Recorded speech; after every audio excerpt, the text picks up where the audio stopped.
In today's episode, let's find out what actually happens if you soak your rice. Just a disclaimer, I manifested to buy this rice. Yeah, so this is the first time that I'm going to be using rice that I bought at 300 shillings a kilogram. So normally I use this rice, and this is not branded rice. This is rice that you walk into a cereal shop na unamwambia nipimie hiyo. So that's what I've always been using, and you can see this is about 5 or so kgs if I'm not wrong. And this is the rice that I normally use, but this you can see is somehow a little bit different. As you can see, this one is not that white, this one is somehow white in color. And so we are going to be testing this, which is white and goes for about 300 shillings a kilogram, which is very expensive. And we are going to see what happens when you actually soak it, because in the packaging it states that you should soak your rice for better results for about 30 or so minutes. So to answer your question, this is the rice that I normally use. Okay, mchele ya kawaida. It's all about how you measure your water and rice, and you're going to get the best results. So without further ado, let's get started.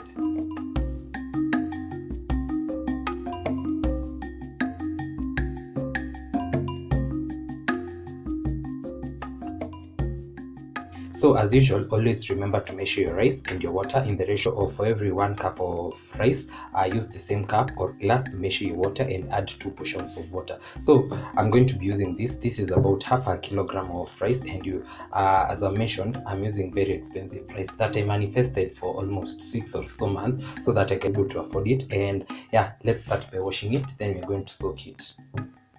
So nothing fancy about it. I'll add it there, then I'm going to wash it till the water runs clear.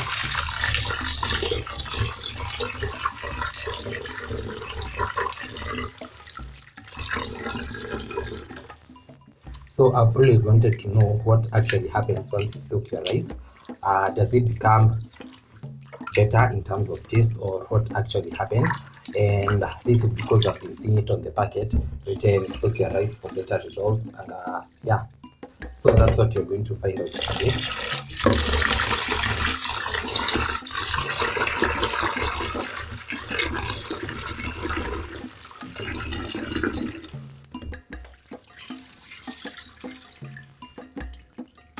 So I think that should be enough, and I'll transfer it here.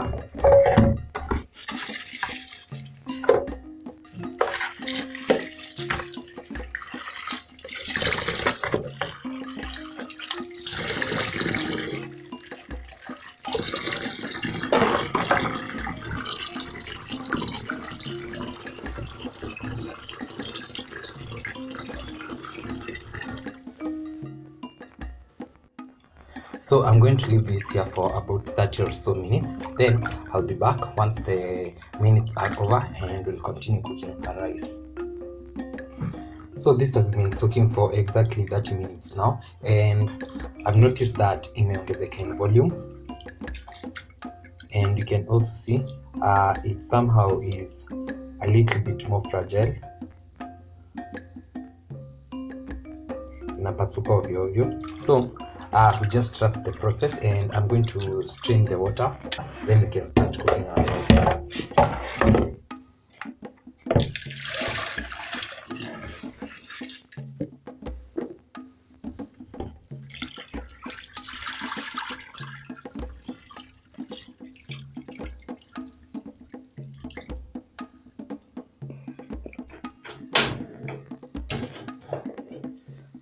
So I'm going to be using my normal rice recipe, and if at all you do not have it, this is how I like cooking my rice. Once my pan is hot, nice and dry, I'll go in with about 1.5 tablespoons of cooking oil.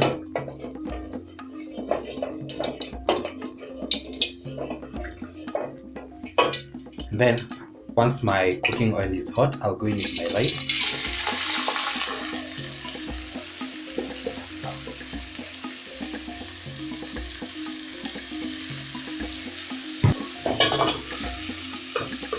Then I'm going to fry it for about a minute or so.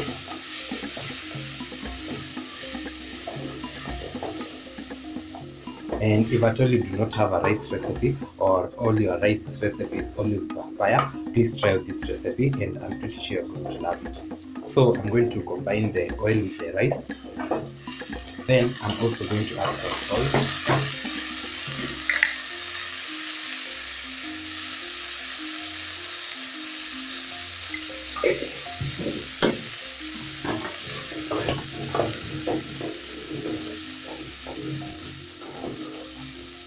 And now that that is okay, I'll go in with my water.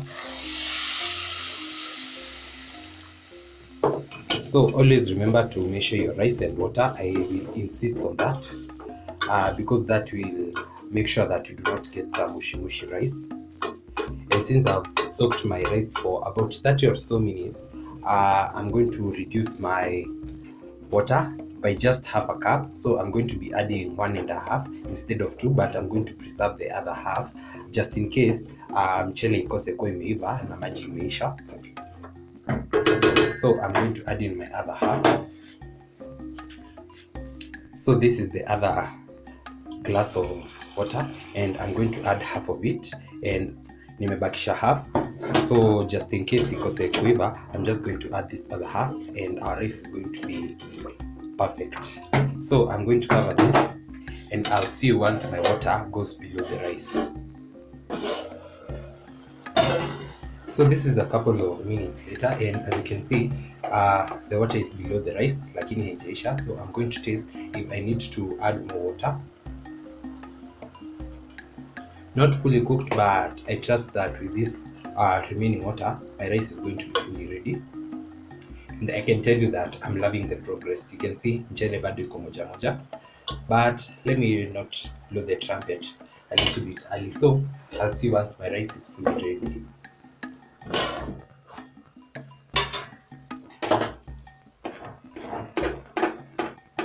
So you can see that there is no water at the bottom, and that simply means that your rice is ready. You can also see how fluffy this rice is, and I can admit that it was worth the purchase and worth the saving. It's also well done. So I'm going to switch this off, then I'll cover it, and I'll see you in about 5 or so minutes for tasting, and I'll give you the final verdict. A couple of minutes later, let's check on this, and as you can notice, it's very fluffy, haijashikana. So I can give credit to that, and let's serve and give it a test. Then I'll tell you if it's any different from what I use.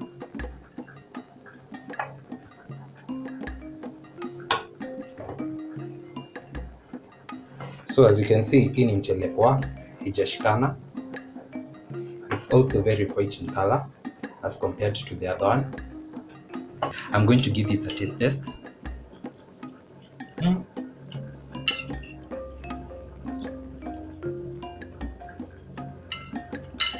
So the rice doesn't taste any different from ile ingine, the one that I usually use. Just in case I did not mention, this is basmati rice, and the other one that I also use is also basmati rice, but from the cereal shop. The only difference is the aesthetic. If at all you have the 300 shillings to spend on a kilogram of rice, well, go for it, it's worth the purchase. But if at all you do not have, this other one just works as fine. It goes for about 130 to 150 shillings thereabout, or 160 depending on where you're going to buy it. So there's no major difference on the rice. This is branded, the other one is just, I think it's local if I'm not wrong, or also imported, but it's quite affordable. And that's pretty much it for today's episode. Don't forget to like, comment, share, and subscribe if you haven't, and I'll see you in the next one. Bye.